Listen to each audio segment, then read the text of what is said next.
17 do livro de Amós, que nos diz assim: foi isto que o Senhor soberano me mostrou numa visão.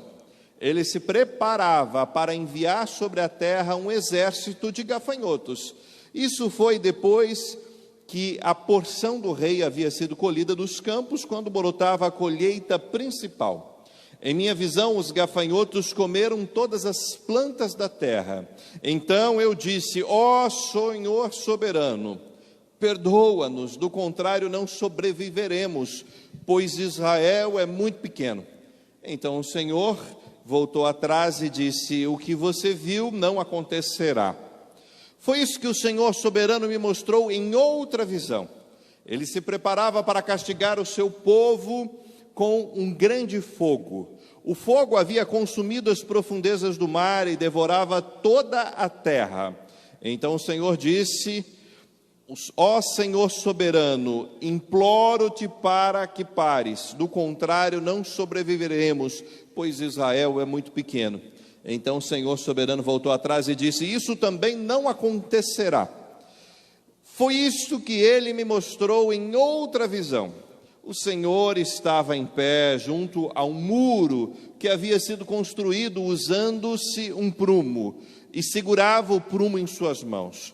O Senhor me perguntou: Amós, o que você vê? E eu respondi: um prumo. Então o Senhor disse: provarei o meu povo com este prumo, não fecharei mais os olhos para o que eles fazem. Os santuários idólatras de seus antepassados ficarão em ruínas, e os seus lugares de adoração, e os lugares de adoração de Israel, melhor dizendo, serão destruídos. Trarei espada contra a dinastia de Jeroboão.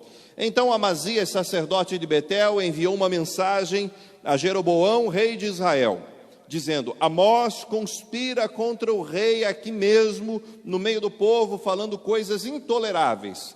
Assim, diz ele, em breve Jeroboão será morto pela espada e o povo de Israel será enviado para o exílio. Então Amazias ordenou a Amós: vá embora daqui, profeta, volte para a terra de Judá e ganhe a vida profetizando ali. Não nos incomode com suas profecias aqui em Betel. Este é o santuário do rei e o lugar de adoração de todo o reino. Amós respondeu: não sou profeta e nunca fui treinado para ser profeta.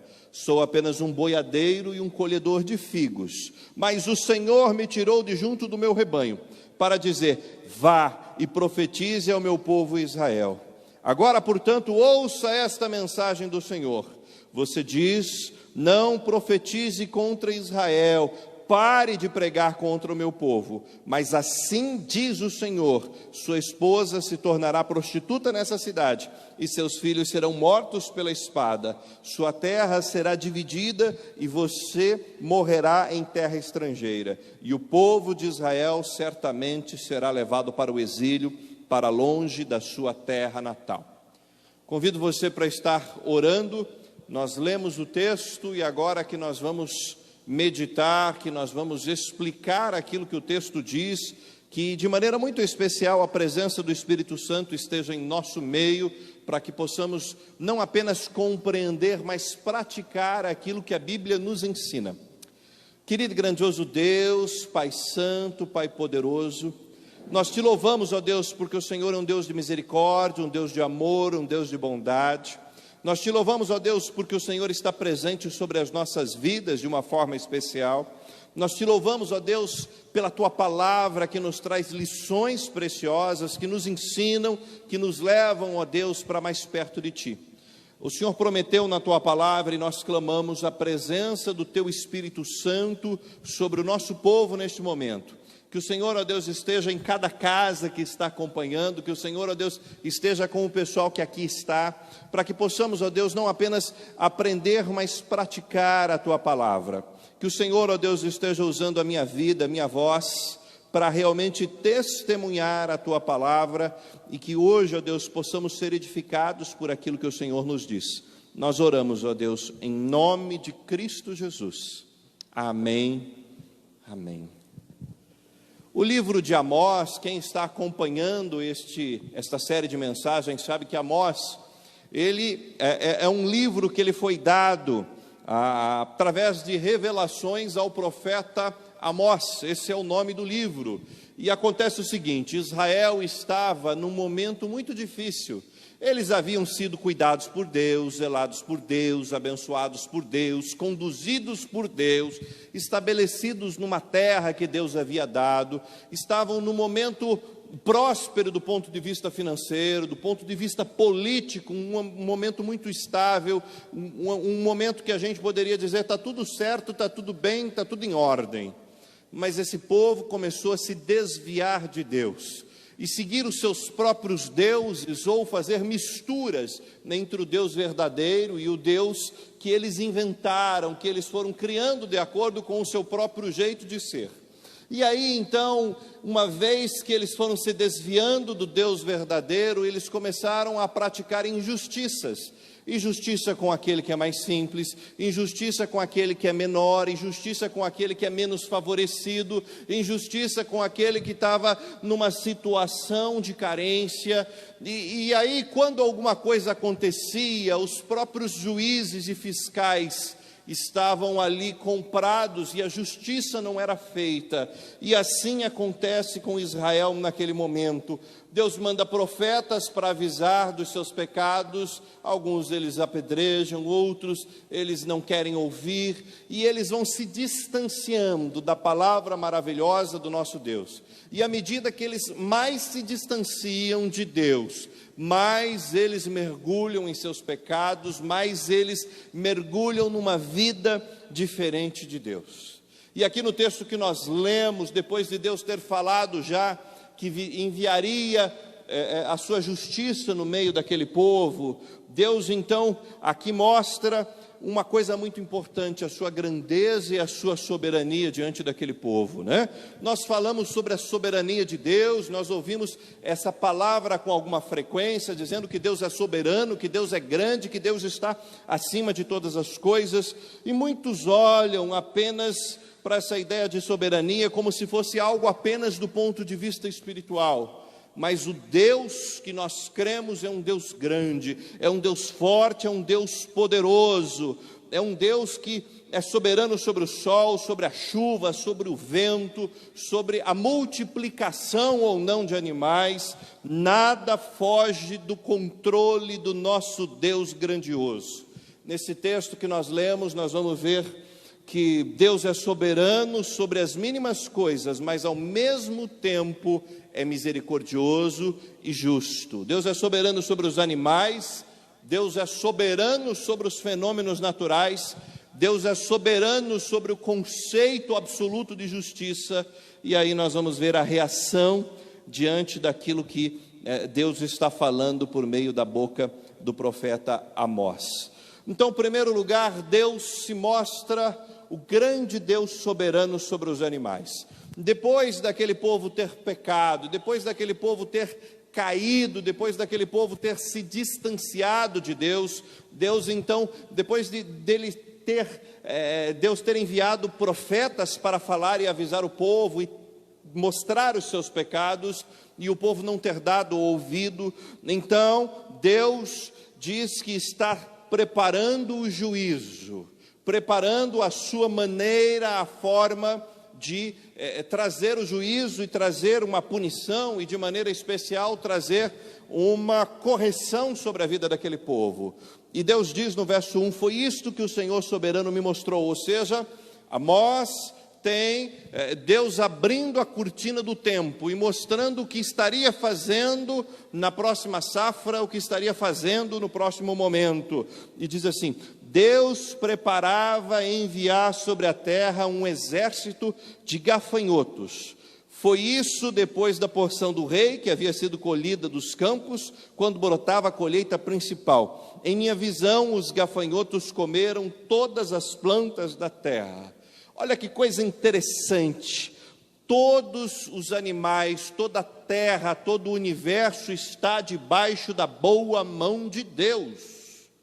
Deus não é aquele criador que criou e largou as coisas ao seu próprio ser, à sua própria maneira de andar, de seguir o rumo da sua vida. Deus está acima de tudo. Deus gela, Deus cuida, e Deus pode usar tudo que Ele quiser, conforme lhe agrada, conforme lhe apraz. E naquele momento Deus diz assim: olha, eu estou preparando aqui para vocês uma nuvem de gafanhotos, que vai chegar e vai destruir toda a plantação. O que acontece quando você não tem plantação? Não tem comida. Não adianta, não importa se você trabalha no comércio, se você trabalha numa indústria que não tenha nada a ver com a agricultura. Se acontece alguma coisa na agricultura, ninguém mais come. E Deus então está dizendo naquele momento, na sua soberania, no seu controle, Ele que é encarregado de cuidar do equilíbrio natural das coisas, para que não haja surto, para que não haja destruição. Deus está cuidando do equilíbrio do meio ambiente e diz assim: ó, é o seguinte, estou levantando uma nuvem de gafanhotos e vai devorar a plantação. Igual a gente ouviu falar que aconteceu aqui perto do Rio Grande do Sul, ali na divisa, passou uma parte da Argentina, nuvem de gafanhotos. E Deus diz assim: eu estou levantando e vou guiar para o meio de Israel. Então Deus tem poder, Deus tem autoridade, Deus pode usar qualquer coisa para a honra e glória do seu santo e poderoso nome. Deus usou, por exemplo, uma mula para dar uma lição a Balaão, né? Balaão estava mais teimoso que uma mula, então Deus usa a mula para dar uma lição naquele momento para Balaão. Deus pode usar pequenos animais para mostrar o seu poder, como Deus levantou piolhos, rãs, moscas e gafanhotos para trazer a Faraó a consciência do seu poder e da sua autoridade. Deus usou insetos no livro de Joel, como diz: depois que os gafanhotos cortadores devoraram a colheita, os gafanhotos migradores comeram o que restava, e então vieram os gafanhotos salteadores, e depois deles os gafanhotos destruidores. Deus usou também uma lagarta para dar uma lição na vida de Jonas, que estava ali confortável, sentado na sombra, e Deus tira ele do conforto, enviando uma lagarta que come um pedaço, que come aquela planta, e então Jonas fica no sol e começa a murmurar, e é tratado por Deus naquele momento. O que eu quero dizer para você é que o nosso Deus é forte, é poderoso e é grandioso, e Ele está acima do que muitas vezes nós pensamos e imaginamos. Muitas vezes se prega um Deus pequeno, onde o homem está no controle, onde o homem diz, até dá ordem para Deus. Quem somos nós para dar ordem para o Deus grandioso, para o Deus poderoso? Ele é soberano, Ele é supremo, todas as coisas estão debaixo do seu poder e da sua autoridade, e basta Ele dizer: levante uma nuvem de gafanhotos, que imediatamente aquilo se forma e aquilo se faz. E diante da desobediência humana, Deus pode usar qualquer coisa, até os gafanhotos, para punir a produção, de tal forma com que aquelas pessoas fossem advertidas. Mas ao mesmo tempo, Deus é misericordioso. Deus é misericordioso. Vejam vocês, se Ele envia, e Amós tinha essa consciência, se Ele envia uma nuvem de gafanhotos, aquele povo ia desaparecer, porque ia ficar por completo sem alimentação. Então, Amós ali naquele momento clama ao Senhor, dizendo: Senhor soberano, perdoa-nos, do contrário não sobreviveremos, pois Israel é muito pequeno. E então o Senhor volta atrás e diz: o que você viu não acontecerá. É como aqui uma expressão humana que para dar ideia do que aconteceu com Deus. É como se Deus dissesse: olha, eu lamento muito, eu vou fazer aqui de maneira diferente. E então esse Deus, que é ao mesmo tempo forte e poderoso, que tem todas as coisas em suas mãos, usa de misericórdia, usa de amor e não destrói Israel. Como diz Lamentações, capítulo 3, como foi bem lembrado na leitura inicial aqui: o amor do Senhor não tem fim, as suas misericórdias são inesgotáveis, ou se renovam a cada manhã. Grande é a sua fidelidade, grande é a sua misericórdia, que se renovam a cada dia. apesar do pecado repetido, apesar daquele povo viver de maneira achando que eles mandavam, que eles estavam no controle, apesar daquele povo ser muito religioso, mas não levar a sério a Deus e não viver na prática aquilo que Deus ensinava, apesar de tudo isso, apesar dos pecados, apesar da desobediência, apesar de não levar a sério aqueles que avisaram dos seus pecados, Deus continua sendo misericordioso e diz assim: espera aí, né? Se eu enviar os gafanhotos, vai destruir tudo, e ninguém vai mais comer, e vão desaparecer da terra. Deus dá um tempo e um tempo para o arrependimento, mesmo quando está prestes a punir, quando há alguém sincero, dizendo: eu sei que nós somos pecadores, eu sei que eu peco, tem misericórdia de nós. É interessante como Deus tem um coração que recebe com amor, com bondade, as intercessões dos seus servos. O segredo da vida eterna é buscar com honestidade a esse Deus, reconhecendo os seus pecados, reconhecendo as culpas e abrindo o coração com sinceridade, porque esse Deus é tão bondoso e tão misericordioso, a ponto até de reconsiderar algumas coisas relacionadas ao seu juízo. Mas Deus também, para mostrar, além do seu controle e sua soberania sobre os insetos e os animais, Deus então mostra um efeito que a gente diria aqui fenômeno natural. Diz no verso 4: foi isso que o Senhor soberano me mostrou em outra visão. Ele se preparava para castigar o povo em um grande fogo. O fogo havia consumido as profundezas do mar e devorava toda a terra. Veja que coisa interessante. Se a gente for parar para pensar o que é o sol, ou o que são as estrelas, é material, é gases que estão sendo queimados. Como não se acaba esse fogo? Como não há um esfriamento, por exemplo, no centro da terra, a ponto de as larvas pararem de serem aquecidas como são? Não é o acaso, não é de maneira qualquer, né? Se você pegar um carro zero e não der manutenção, em pouco tempo ele estraga. Aí você pega um universo todo, e se não tem um Deus cuidando, zelando e fazendo com que as coisas aconteçam do jeito certo, entra num grande colapso. E esse Deus não é apenas um Deus que tem o controle sobre isso, no sentido de dar manutenção para que o mundo continue até o momento que Ele quiser, mas é um Deus que também diz assim: olha, eu vou fazer o seguinte, vou levantar um grande fogo, vou tratar essa questão trazendo aqui um grande fogo, né? 1963, aqui no nosso estado, aqui na nossa região, houve um dos maiores fogos do mundo. Se você conversar com pessoas que estavam vivas nessa época, eles vão contar coisas impressionantes. Foi o 6º maior incêndio florestal que se tem registro no mundo e aconteceu aqui no Paraná. O fogo pegava, o pessoal tinha esperança que quando chegasse aqui no Rio Ivaí, quando chegasse lá no Rio Tibagi, esse fogo parasse, né? Mas o fogo vinha varrendo tudo, pegava fogo nas árvores próximas à margem e lançava faíscas para o outro lado, e o fogo estava atravessando os rios e continuava. É uma cena terrível, quem viveu conta de um jeito impressionante. Mas teve um momento que Deus disse: chega, basta, e mandou uma chuva, de tal forma com que o Paraná, que estava incandescente, parou. Meu avô, por exemplo, Deus foi misericordioso com ele, deu sabedoria. Quando ele viu aquela fumaça muito grande, tudo escuro por causa da fumaça, ele colocou fogo no sentido contrário e foi queimando antes, de tal forma com que aquele fogo que veio não chegou na casa e não destruiu a família e assim por diante. Mas muitas pessoas passaram por isso. Lembre-se, tem Deus acima dessas coisas.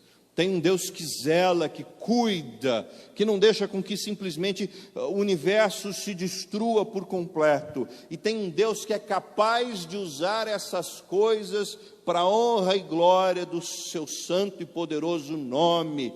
Deus está acima dos fenômenos que a gente diz, fenômenos naturais. Fenômenos naturais. Como diz a palavra de Deus, Deus manda chuva sobre o justo e sobre o injusto. Se Deus deixa de zelar disso, o universo entra num colapso. Mas Deus continua zelando, continua cuidando, apesar do pecado, apesar do povo muitas vezes não levar a sério e simplesmente bater no peito dizendo: eu faço, eu aconteço. Apesar do ser humano não dar glórias ao nome de Deus, Deus continua sendo soberano, grandioso, e de maneira muito especial, um Deus misericordioso. E aqui, mais uma vez, Deus é misericordioso, porque se aquele fogo consome com o povo de Israel, não haveria mais povo. Mas então, Amós diz: ó soberano Senhor, imploro-te que pares, do contrário não sobreviveremos, pois Israel é muito pequeno. Então o Senhor soberano voltou atrás e disse: isso também não acontecerá. Amós reconheceu a pequenez, Amós reconheceu, os outros estavam se achando grande, poderoso, os outros estavam se achando verdadeiros supremos, verdadeiros soberanos. Mas Amós reconhece, dizendo: nós somos um povo pequeno, nós somos um nanico, nós não damos conta dos grilos, nós não damos conta do fogo, nós não damos conta de nada, nós somos um povo que não tem esse poder e essa autoridade e esse controle sobre as coisas.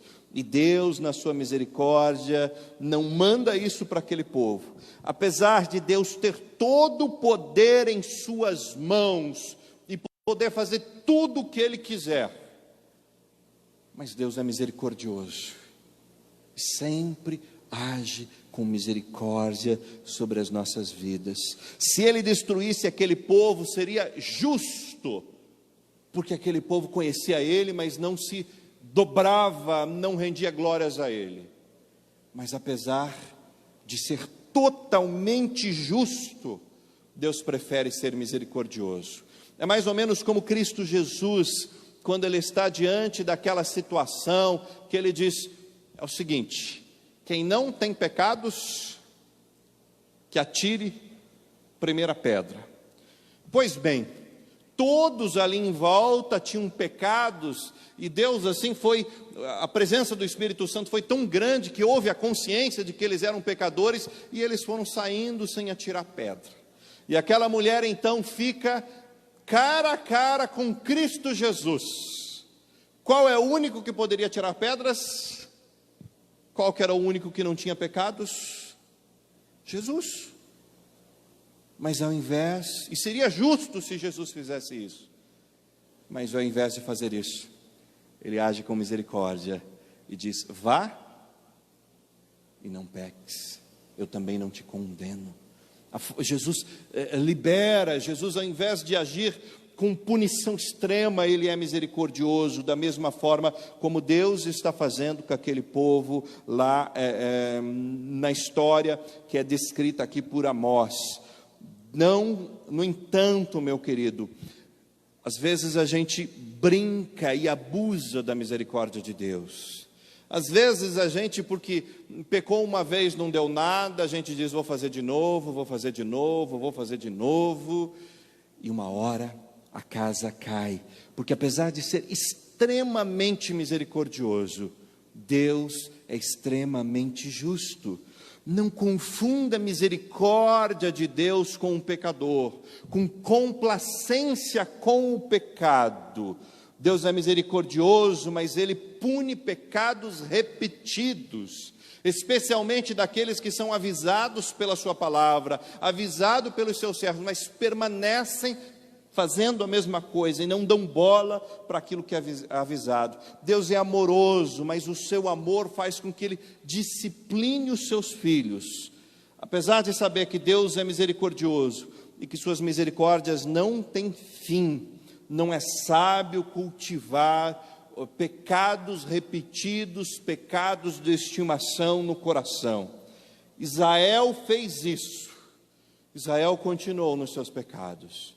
Israel não deu bola para as advertências. Israel não percebeu o quanto é importante levar Deus a sério. Israel não percebeu o quanto é importante levar o amor de Deus a sério, as misericórdias de Deus a sério. E aí então Deus diz, assim como Ele é soberano sobre os animais, como Ele é soberano sobre as coisas naturais, Deus também é soberano sobre o conceito de justiça. E o nosso Deus olha para aquele povo e diz: é como um prumo que eu vou estar colocando aqui, para ver o que está certo realmente e o que está errado. Veja que coisa muito interessante. O povo de Israel tinha se corrompido por completo. Estava pouquíssimas pessoas justas. Tudo tinha virado normal, comum. Ser injusto era algo normal, era algo comum. A religiosidade sem Deus tinha se tornado padrão naquele momento na história de Israel. Tudo se tornou comum, tudo se tornou normal. Parece que o erro se tornou certo. Parece que os juízes e fiscais ali de Israel, eles eram comprados. Então, aparentemente não dava nada, porque eles tinham o controle de todas as situações em suas mãos. O rei aqui também é conivente com toda a situação. Os decretos reais, eles eram permissivos a um ambiente de injustiça.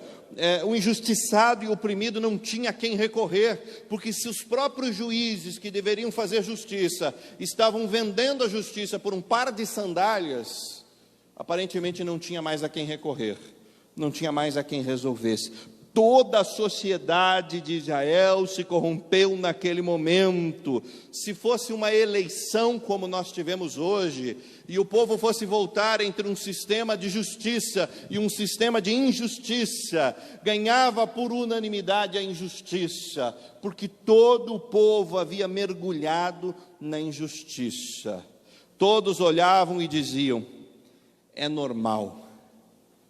Mas Deus olhava e dizia: está fora do meu padrão, está fora da minha forma de ser, está fora do meu prumo.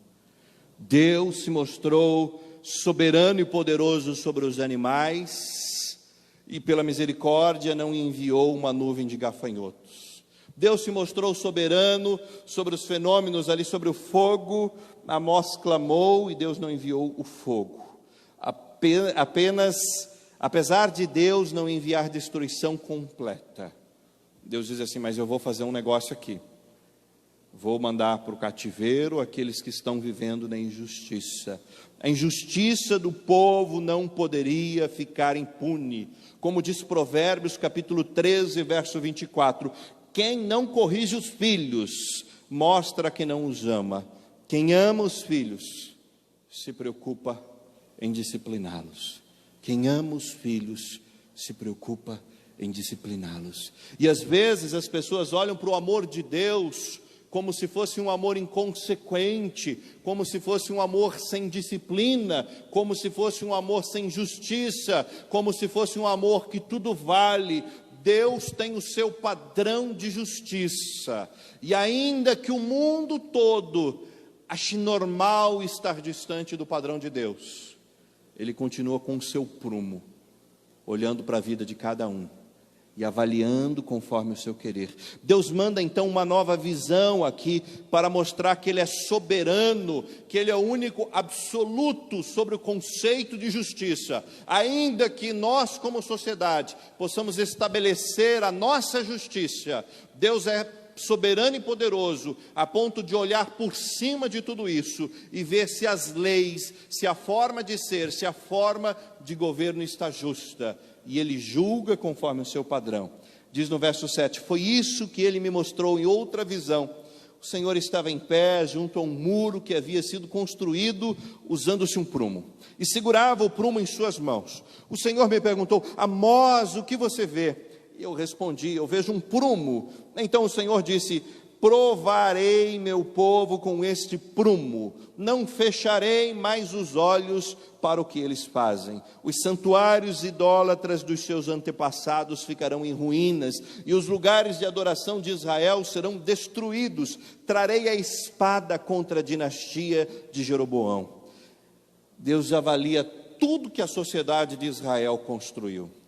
Deus avalia todo o sistema de Israel. Trazendo para a nossa linguagem, Deus avalia o sistema legislativo de Israel com seu prumo. Deus avalia o judiciário de Israel com seu prumo. Deus avalia o sistema de governo de Israel com seu prumo. E por mais que eles tenham feito leis para beneficiar a si mesmo, Deus diz, está fora do prumo. Deus, não importa o que o mundo faz, Deus está com o seu prumo na mão. Deus olha para as decisões dos nossos políticos hoje, com o seu prumo na mão. Deus olha para o nosso Supremo, com o prumo na mão. Deus olha para o nosso Senado, para a Câmara, para os prefeitos, para os vereadores que serão eleitos hoje. Deus é um Deus de justiça, e a justiça dele é um padrão absoluto, conforme a sua palavra. Deus olha para a nossa vida, Deus olha para o nosso dia a dia com o seu prumo. Está coerente com a palavra de Deus, ou não está coerente com a palavra de Deus? Deus coloca o seu prumo sobre a sua forma de comprar coisas. Deus coloca o seu prumo sobre a sua forma de vender coisas. Deus coloca o seu prumo sobre a sua balança, se ela é justa, se ela é injusta. Deus coloca o seu prumo sobre a sua maneira de trabalhar, sobre a sua maneira de viver, sobre a sua maneira de ganhar dinheiro, de gastar dinheiro. Deus coloca o seu prumo sobre a sua maneira de se relacionar com os pais. Deus coloca o seu prumo na sua maneira de fazer a prova, com cola ou sem cola. Deus coloca o seu prumo sobre cada um de nós. Ele está com o prumo nas mãos. E a pergunta é: estamos procurando ser justos conforme o padrão de Deus? Estamos procurando realmente viver no dia a dia o evangelho que a gente diz crer? Se a gente fizer uma pesquisa no Brasil, 90% se diz cristão. Se nós tivéssemos 90% de cristão, nós estávamos num país extremamente justo. Cristãos roubam, cristãos mentem, cristãos enganam, cristão passa a perna no outro, mas não é o jeito de ser cristão de Deus. Porque o jeito de ser cristão de Deus é com justiça, e Ele está com seu prumo sobre as nossas vidas. Ele é soberano para definir o que é certo e o que é errado. Ele deixa muito claro isso na sua palavra. E a pergunta é: estamos vivendo o nosso dia a dia conforme o padrão de certo de Deus? Estamos fugindo daquilo que é errado conforme o padrão de Deus? Ainda que se flexione o aborto, ainda que a nossa sociedade flexione o adultério, ainda que a nossa sociedade flexione o padrão de justiça, Deus é o padrão absoluto. E nós prestamos contas a Ele, e não apenas a nosso sistema de justiça. Os olhos de Deus não estão fechados para aquilo que fazemos. Eu quero ser bem sincero. Alguém ganhou. Eu quero ser bem sincero, bem verdadeiro com você aqui. Você tem duas maneiras de reagir a isso que nós estamos vendo e que nós estamos meditando neste momento. Como reagir diante dessa mensagem? Há duas formas de reagir. A primeira delas é sendo indiferente, dizendo: eu acho que esse pastor está exagerando. Eu acho que esse pastor está sendo alguém muito radical, né? Eu acho que eu vou mudar de igreja, eu acho que eu vou desligar a transmissão e vou para um outro mensagem que talvez me seja mais confortável. Eu acho que eu vou mudar e fazer outra coisa. Ou você pode reagir com arrependimento diante de Deus, reconhecendo as condutas que não estão ajustadas com Deus e se ajustando com esse Deus. Reconhecer que muitas áreas da nossa vida estão fora do prumo e confessar isso a Cristo e pedir a sua misericórdia e render-se por completo a Deus, dizendo: Deus, trata dessa área que eu sei que está fora do prumo, mas eu quero ajustar conforme o teu prumo, conforme a tua palavra, conforme o teu querer. Qual será a sua reação? Vejam vocês a reação de Amazias diante disso. Amazias era o sacerdote, Jeroboão era rei. E olha como eles reagiram com indiferença. Diz no verso 10: então Amazias, o sacerdote de Betel, enviou uma mensagem a Jeroboão, rei de Israel: Amós continua a conspirar contra o teu reino, aqui mesmo, no meio do povo, falando coisas intoleráveis. É assim que ele diz: em breve Jeroboão será morto pela espada, e o povo de Israel será enviado para o exílio por causa dos seus pecados. Amazias e Jeroboão ouviram a mensagem de Amós. Amazias e Jeroboão ouviram Amós pregando que eles estavam em pecado. Amazias e Jeroboão trocaram até o WhatsApp para compreender melhor a mensagem ali, para dialogar um sobre aquilo. Um enviou mensagem para o outro, dizendo assim: ele está falando isso, mas será que é isso mesmo? Será que eu entendi direito? O senhor também entendeu assim? Ele está falando que nós somos pecadores, ele está falando que o rei precisa corrigir a sua conduta, ele está falando que nós precisamos nos ajustar. E o outro diz: é isso mesmo, é isso que eu também ouvi. Então, mas como que ele pode estar falando isso, né? Como que ele pode estar denunciando nós aqui dos nossos pecados? Então eles ouviram, eles entenderam, eles dialogaram, mas eles não levaram a sério. Eles não levaram Deus a sério. Quantas pessoas não levam a mensagem de Deus a sério e continuam insistindo no mesmo pecado, na mesma prática, no mesmo erro, na mesma culpa. Deus é tolerante, Deus é misericordioso, mas tem uma hora que Deus diz: pronto, o prumo está aqui, o prumo está colocado. Quantos não levam mensagens acerca, como essa mensagem que fala de pecado, dizendo: poxa, mas eu queria ouvir uma mensagem mais confortável, mais gostosa, aquelas que dizem que eu sou uma bênção, aquelas que dizem que eu sou um filho herdeiro de Deus, aquelas que dizem que eu tenho tudo sobre minha vida, que é só eu declarar que Deus me dá. Quantos preferem isso? Preferem enganar-se a si mesmo. Amazias e Jeroboão estão fazendo isso, dizendo: olha, o reino aqui é um reino onde tem cultos, onde tem celebrações, onde tem adoração, mas do nosso jeito, da nossa forma. Não vem falar de pecado para nós, não vem falar que Deus está colocando prumo para nós. Nós estamos imunes a isso. É assim que Amazias e Jeroboão encaram essa questão. Não é que Amazias e Jeroboão não ouviram a mensagem e não entenderam. Eles ouviram e compreenderam bem, mas preferiram continuar em seus pecados. E mais, Amazias e Jeroboão tentam calar aquele que denuncia os seus pecados.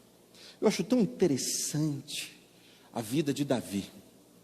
Porque assim, Jeroboão e Davi não tinha diferença, os dois eram pecadores do mesmo jeito. Só que acontece que quando o profeta chega para Davi e denuncia os seus pecados e mostra que ele era o culpado, o que Davi faz? Ele não diz: fica quieto, cala a boca, não quero mais ouvir a tua mensagem, afaste-se do reino, manda uma tropa de soldados para prendê-lo. Ele se curva, ele reconhece os seus pecados diante de Deus, e ele tem a vida transformada, a ponto de Deus dizer que Davi era um homem segundo o coração de Deus. Agora um outro rei é confrontado, é exortado aqui por Amós, e ao invés de fazer como Davi, ele trama com Amazias, dizendo: faz esse homem ficar quieto, faz esse homem parar de falar de pecados, faz esse homem parar de tratar a nossa vida de maneira pública, os pecados do povo de maneira pública. Então diz no verso 12: então Amazias ordenou a Amós: vá embora daqui, profeta, não volte para a terra, volte para a terra de Judá e ganhe a vida profetizando ali. Não nos incomode com suas profecias aqui em Betel. Este é o santuário do rei, lugar de adoração de todo o reino. Percebe que coisa? Amazias e Jeroboão estavam adorando. Amazias e Jeroboão participavam de cultos, tinham cerimônias de adoração. Só que a vida particular e pessoal deles era totalmente distante de Deus. O dia a dia deles não refletia Deus. E eles dizem: deixa estar como está. A gente está no nosso lugar de adoração, a gente tem aqui os cultos, então vaza daqui. Não quero ouvir mais você falar sobre pecados, não quero mais ouvir você falar o que você está dizendo e denunciando as nossas vidas. Muitos querem calar o pregador que fala sobre pecado hoje. Muitos preferem mensagens sobre prosperidade, sobre bonança, sobre bênção, e tudo isso tem na palavra, mas tem um equilíbrio. Muitos preferem não ajustar a sua vida ao padrão de Deus e voltam para casa dizendo, mas foi tão chato hoje, não sei nem se eu vou voltar para lá. Muitos desligam e dizem, eu vou para outro lugar, eu vou para outra forma. Isso não é novidade, isso não surpreende ninguém.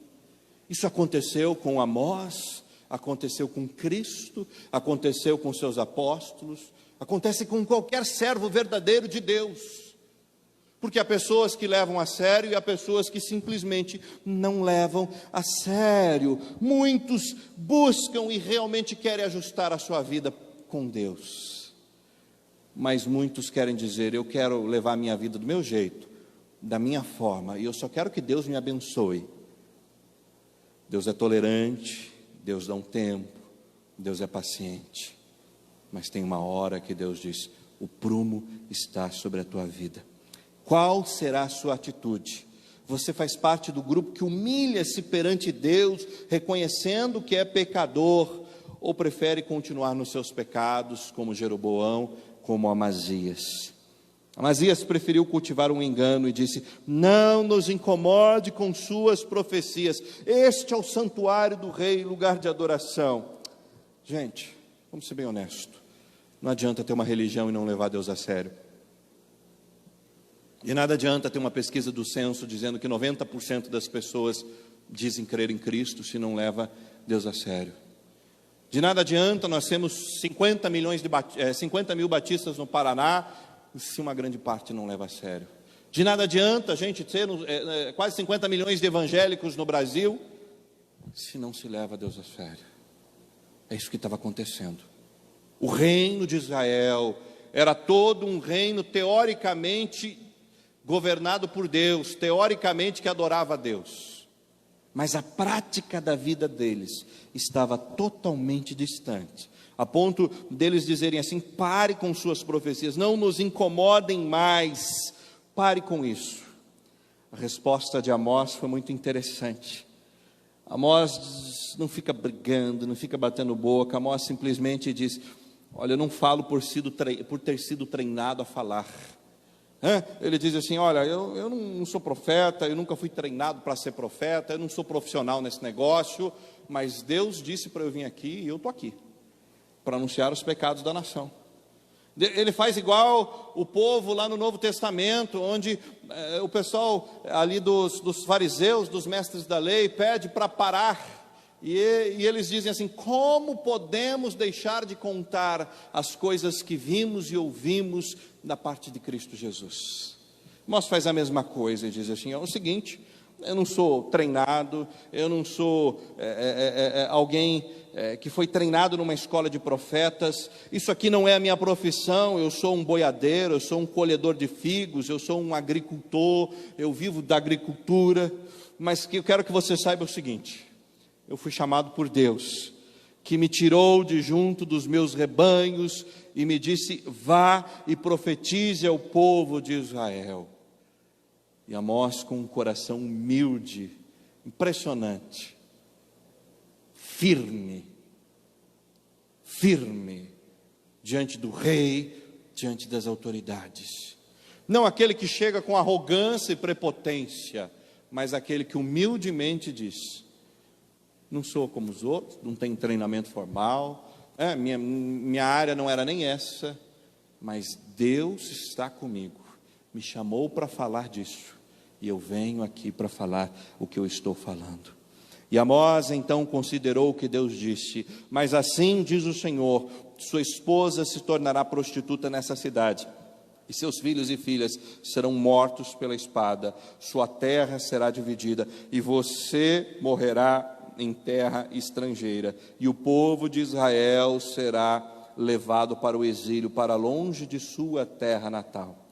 Veja que coisa interessante, o rei, com todo o governo, com toda a autoridade debaixo das tuas mãos, e Amós chega a dizer o seguinte: haverá um tempo que a sua esposa vai precisar se prostituir para ter a sua alimentação, vai virar prostituta no meio do povo, os seus filhos e suas filhas vão ser mortas, sua terra será dividida, e você morrerá em terra estrangeira, e todo o povo será levado para o exílio, longe da sua terra natal, como foi e como aconteceu.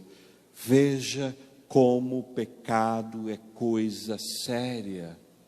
Veja como conhecer Deus, saber o que Deus gosta, saber o que é justiça do padrão de Deus, mas não colocar em prática é coisa séria. Amazias e o rei responderam aquilo que o Senhor, Amazias e o rei responderam àquilo que o Senhor disse para eles, mais ou menos da seguinte forma: deixa para lá, nós queremos continuar da nossa vida, nós queremos continuar do nosso jeito, fica quieto, profeta.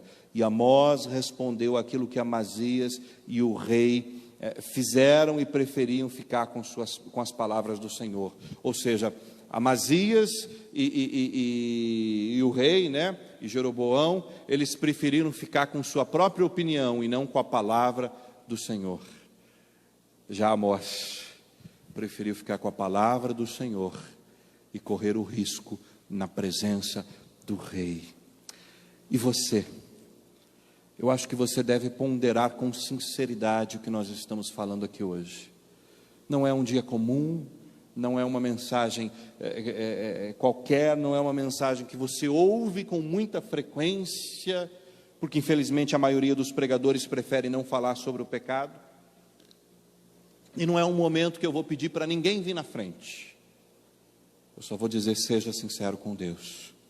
Converse com Deus que sonda os corações, que está presente no nosso meio, que faz uma radiografia de cada um de nós, que sabe as nossas intenções, que sabe os nossos pensamentos, que pense, repense, reflita a sua vida aos olhos de Deus, porque Deus também está com prumo na sua vida. E o melhor eu posso dizer: há um Jesus Cristo que perdoa pecados e que trata a nossa vida de maneira especial. Há um Senhor Jesus Cristo que é extremamente perdoador. Quando nós chegamos a Ele com sinceridade, dizendo: sim, eu sou pecador. Sim, eu estou distante dos propósitos de Deus. Sim, eu conheço o Evangelho, mas apesar de conhecer, eu tenho feito algumas coisas, alguns negócios, algumas situações, algumas áreas da minha vida não estão sendo tratadas por Ele. Quando nós nos achegamos a Cristo, quando nós confessamos os nossos pecados com sinceridade no coração, com aquele arrependimento que é o desejo sincero de reconhecer que está fora do prumo, e ao mesmo tempo o desejo sincero de dizer: eu quero trilhar no prumo de Jesus. O sangue de Cristo é capaz de perdoar qualquer pecado e transformar qualquer vida. Por isso não faça como Amazias, não faça como Jeroboão, aproxime-se de Deus, reconheça Deus na sua vida e diga para Ele: Senhor, Tu sabes que eu sou pecador, Tu sabes que eu tenho pecado em algumas áreas da minha vida, Tu sabes, ó Deus, como tem acontecido, perdoa-me por amor do Teu Filho Jesus e me ajude a trilhar num novo caminho, num caminho que agrada a Ti, num caminho que honra a Ti, num caminho que glorifica o Teu santo e poderoso nome. Qual será a sua atitude? Qual será o seu caminho a partir dessa mensagem? Não precisa responder para mim, apenas feche seus olhos, eleve os pensamentos a Deus e vamos orar.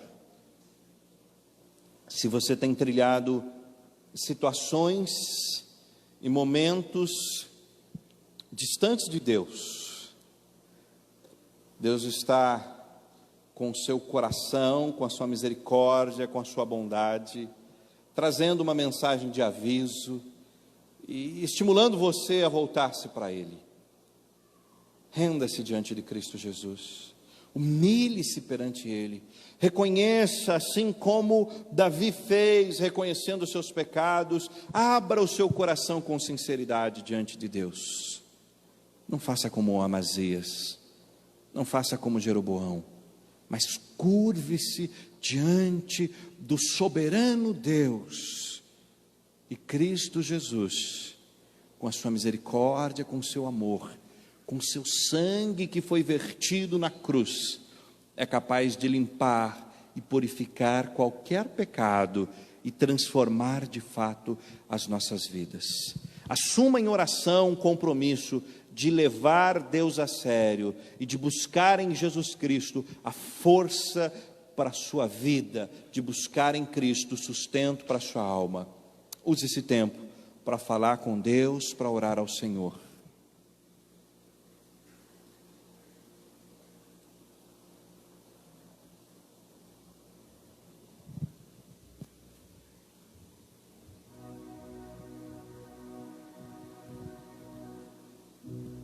Querido e grandioso Deus, Pai Santo, Pai Poderoso, obrigado, Deus, porque nós sabemos e podemos ver que a Tua misericórdia, que o Teu amor, que a Tua bondade se fazem presentes de maneira especial.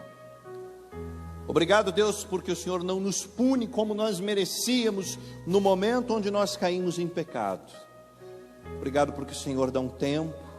Obrigado, Deus, porque o Senhor tem agido com misericórdia no meio do nosso povo, no meio do nosso país, no meio da nossa gente. E nós nos colocamos diante do Senhor. E eu, como pastor, reconheço que muitas vezes, apesar de conhecer a Tua palavra, às vezes eu tenho pensamentos e às vezes atitudes que não são coerentes com a Tua palavra. Ajuda-me na caminhada, Deus. Estende a Tua boa mão sobre cada pessoa que está presente aqui, ó Deus. Abençoa a cada um, que Teu Espírito Santo esteja presente sobre a vida de cada um, trazendo realmente a consciência de que vale a pena levar o Teu nome a sério, vale a pena glorificar ao Senhor, vale a pena deixar o curso do mundo, ainda que todo mundo faça, para seguir os princípios e os valores que agradam ao Senhor. Nos ajuda nessa caminhada, abençoa de maneira especial cada um que tem o coração humilde para reconhecer os seus pecados, que a Tua presença, que o Teu amor, que a Tua bondade, que a Tua graça estejam de maneira muito especial para cada uma das pessoas que reconhecem que a justiça do Senhor vem pela fé, por crer no nome do Seu único Filho. Abençoa, Deus, e ajuda na caminhada, para que possamos a cada dia mais viver a imitação de Cristo Jesus, para que possamos cada dia mais seguir os passos de Cristo Jesus. Amolece o nosso coração para trilhar e para andar contigo no nosso dia a dia. Nós oramos, ó Deus, em nome do Teu Santo Filho Jesus Cristo. Amém. Amém.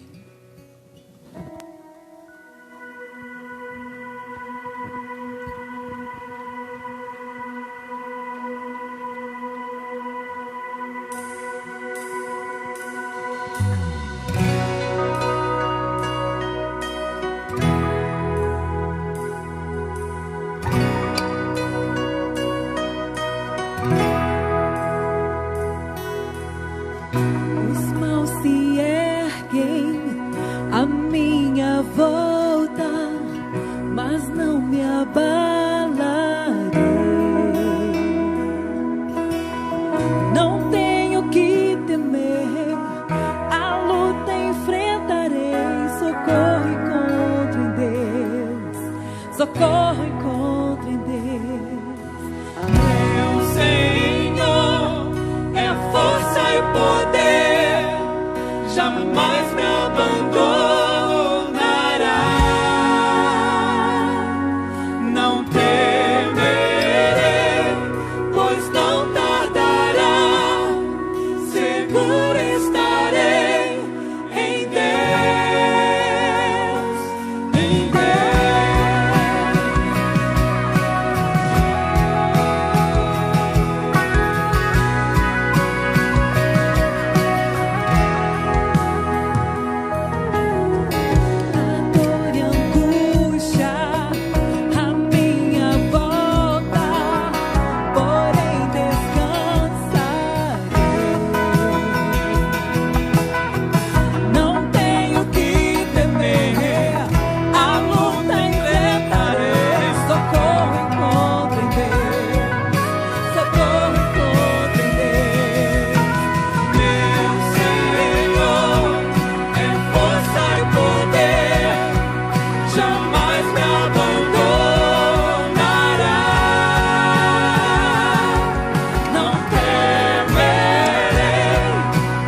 elevo os olhos ao meu Senhor e Deus. Somente a Ele eu elevo os olhos ao meu Senhor e Deus. Ao único eu elevo os olhos ao meu Senhor e Deus. Eu elevo os meus olhos, elevo os olhos ao meu Senhor e Deus. E Ele é o meu Senhor, é força e poder, jamais me abandonará. Não temerei, pois não tardará, seguro estarei em Deus. Meu Senhor é força e poder, jamais me abandonará. Não temerei, pois não tardará, seguro estarei em Deus,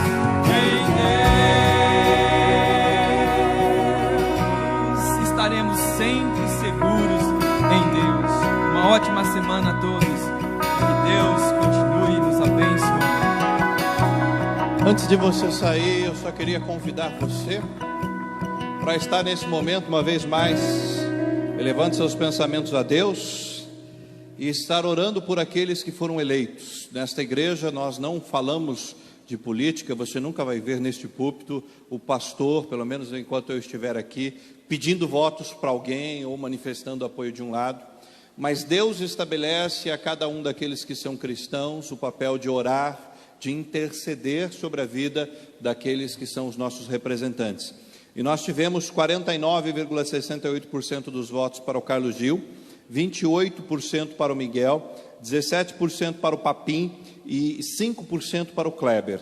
Além dos vereadores que estão estabelecidos aqui, que eu não vou arriscar dizer quem foi eleito, porque tem aquela questão do coeficiente, que às vezes altera a ordem do número de votos. E eu queria convidar você para estarmos orando por essas pessoas, bem como por aqueles que são prefeitos, que são vereadores nas cidades vizinhas, nas cidades à nossa volta. Vamos orar ao Senhor.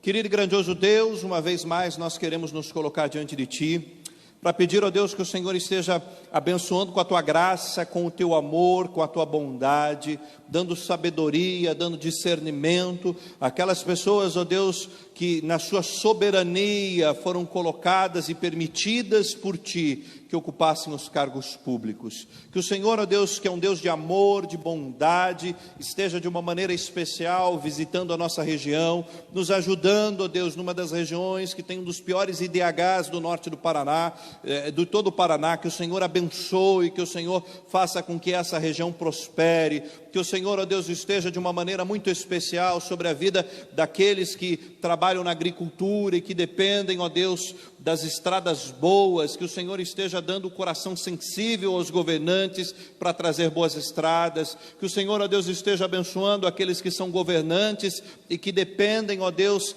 de ajuda da associação comercial e estratégias da prefeitura. Que o Senhor esteja dando a essas pessoas sabedoria, discernimento. Que o Senhor, ó Deus, esteja com aquele que é autônomo, com aquele, ó Deus, que é profissional liberal, abençoando a nossa região e prosperando, e que cada um de nós possa fazer a nossa parte para contribuir com o desenvolvimento da cidade. Pedimos ao Senhor, ó Deus, que abençoe aqueles que estão à frente do nosso povo, que foram estabelecidos hoje aqui na cidade, aqui na nossa região, para que possamos, ó Deus, ter a cada dia uma cidade mais justa, uma cidade melhor, uma cidade com mais condições de trabalho, com melhores condições de renda. Que o Teu Espírito Santo esteja nos ajudando como cidade, ó Deus, para prosperar. Que o Senhor, ó Deus, esteja no meio de cada pessoa que é temente a Ti, para que possa levar o teu nome a sério em cada coisa que faz, e que possamos juntos, ó Deus, contribuir com o desenvolvimento dessa cidade. Pedimos, ó Deus, a tua bênção, pedimos ao Senhor, ó Deus, a tua sabedoria, pedimos ao Senhor, ó Deus, humildade e temor a ti, para que possamos, ó Deus, ter anos de prosperidade na nossa região. Nós oramos, ó Deus, confiando na tua graça, no teu amor e na tua bondade, em nome de Cristo Jesus. Amém, ó Deus, amém. Que Deus abençoe grandemente a sua vida. Você tem, sem dúvida nenhuma, a sua opinião e sua posição política, mas ela acaba hoje, e a partir de hoje, as pessoas que foram eleitas são o seu governante, a qual você deve orar e prestar contas para eles, e exercer o papel cristão de interceder com frequência pela vida deles, tá bom? Deus abençoe, que a boa mão do Senhor esteja cuidando de maneira muito especial da sua vida. Eu sei